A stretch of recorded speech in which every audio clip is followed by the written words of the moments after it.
The most common games featured on this channel are Marvel vs. Capcom and Street Fighter, and while those games are awesome, I wanted to show some love to another fighting game series I'm a big fan of that isn't made by Capcom.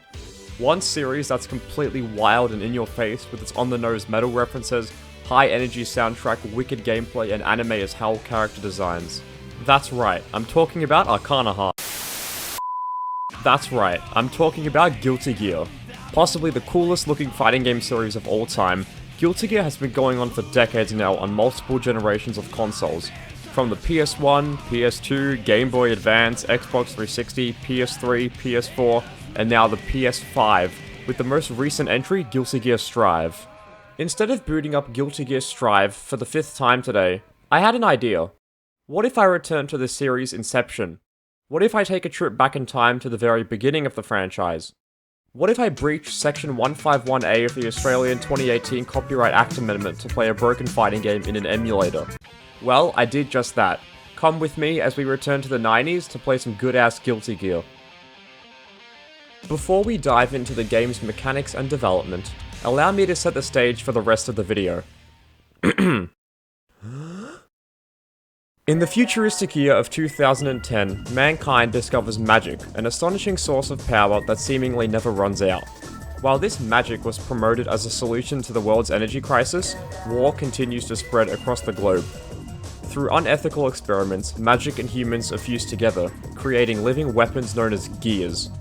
After some time had passed, the gears turned on humans in an act of revenge, beginning a new war known as the Crusades. Not the actual Crusades, mind you, but after a century of constant conflict, a military group known as the Sacred Order of Holy Knights defeated the Gears and their leader, Justice. With Justice being locked away in captivity, all the other Gears stopped functioning, effectively ending the war. Later, in the year 2180, a Gear named Testament begins a plan to resurrect Justice and wipe out humanity once and for all. In retaliation, the Union of Nations organizes the King of Iron Fist's second Sacred Order tournament, hoping to find worthy combatants who will enter and put an end to Justice once and for all.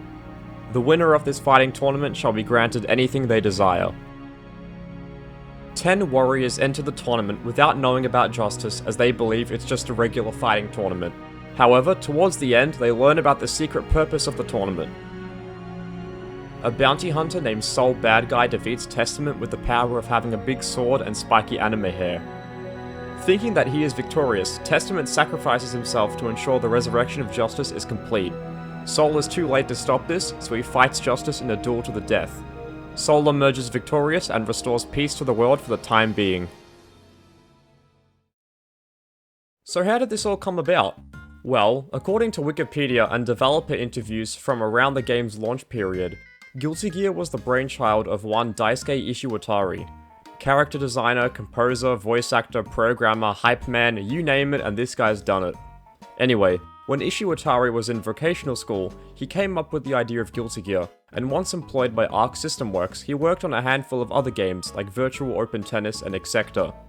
After these games launched, Ishiwatari pitched the idea of Guilty Gear to Arc System Works' then president Minoru Kidoka, because he wanted to make a fighting game. Liking the idea, Kidoka granted Ishiwatari a team of 12 people named Team Neo Blood to commence the development of the game. Influenced by the manga Bastard, Ishiwatari set out to make a game that could appeal to both core game fans and anime fans with a fighting system that targeted the hardcore fighting game audience.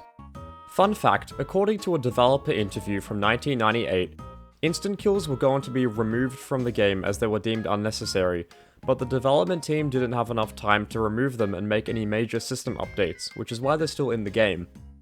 With the history lesson out of the way, let's dive into what modes the game has to offer. Upon booting into the game's main menu, there are 4 strings of text for you to choose from. Arcade mode, which takes you through the game's story with a character of your choice. Versus mode, which is your standard 2-player mode. And training mode, which lets you practice to your heart's content. Settings let you change the difficulty, round count, time, etc., and it's fairly standard. That's literally all that Guilty Gear has to offer in terms of content.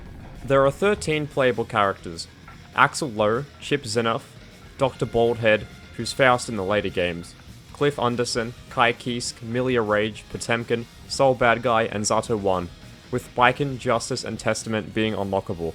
Once I finished training, I went into arcade mode with my boy Potemkin and his nightmarish looking character portrait.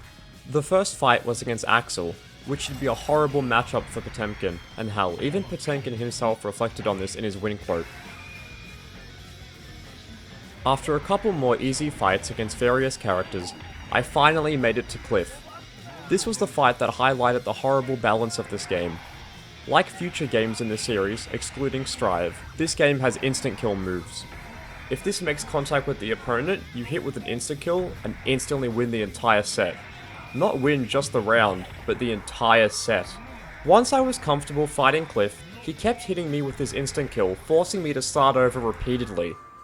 The input reading AI will perfectly time their instant kills, meaning that there's no way for you to escape these. You just have to hope and pray that you win the set before they hit you with their instant kill. Soon after, we reach Testament, who reveals to Potemkin that he will be the sacrifice needed to resurrect Justice once and for all. After being subjected to a lifetime of being a femboy in Guilty Gear Strive, Testament goes down and we fight Justice, the final boss. I didn't think this boss would be too hard overall, considering none of the previous fights gave me that much trouble outside of the instant kills, but no. Justice just won't lose. Seriously, the AI is really bloody good at reading your inputs and doing crazy amounts of damage with supers and combos to bully you into losing. After around 20 to 30 minutes of trying, I finally defeated Justice with Potemkin and watched the ending, where Potemkin's commander informs him that the two of them will go on to reshape Potemkin's birthplace, the Zep Empire, into a democratic nation free from corruption. If you beat the arcade mode with either Sol or Kai with no continues, you'll face everybody's favourite titty samurai Baiken as a secret final boss. If you defeat Baiken, you unlock her for Versus mode, or you can just enter a cheat code when the game is booting up to unlock all the characters without having to suffer through that bloody Justice fight again.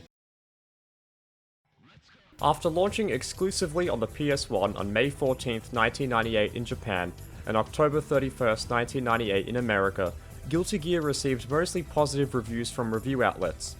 The game's anime and manga-inspired art style and presentation, along with its high number of special moves and combos, were praised by both Japanese and Western critics alike. The animation quality was also praised, with reviewers dubbing it as fast and fluid. However, it wasn't all positive, as review outlets such as UK's Play described the gameplay as taking it way too far, and that it was too fast for its own good.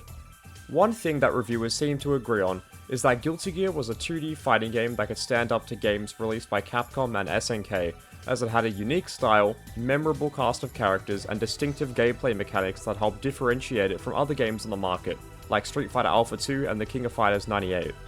Over time, the game has achieved its place as a cult classic fighting game, along with Killer Instinct, Waku Waku 7, Eternal Champions, and Mark of the Wolves.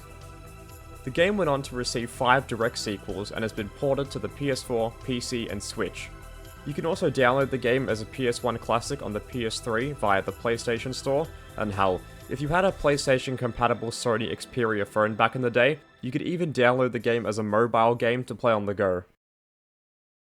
I made this video to cherish and remember the birthplace of a beloved fighting game series, its development, reception, and narrative. Although the balance is horrible by today's standards, I think the first Guilty Gear on PS1 is a very enjoyable fighting game that is fun to go back to with the purpose of comparing it to future games in the series, to see the gradual evolution that Daisuke Ishiwatari and his team at Arc System Works have gone through over the years. Its characters are likable, memorable, and recognizable, the moment-to-moment gameplay is very fun, and the soundtrack is awesome. Even though this game is a borderline antique, it deserves its place as one of the best fighting games from the PS1 era. Thank you for watching, and I'll see you in the next one.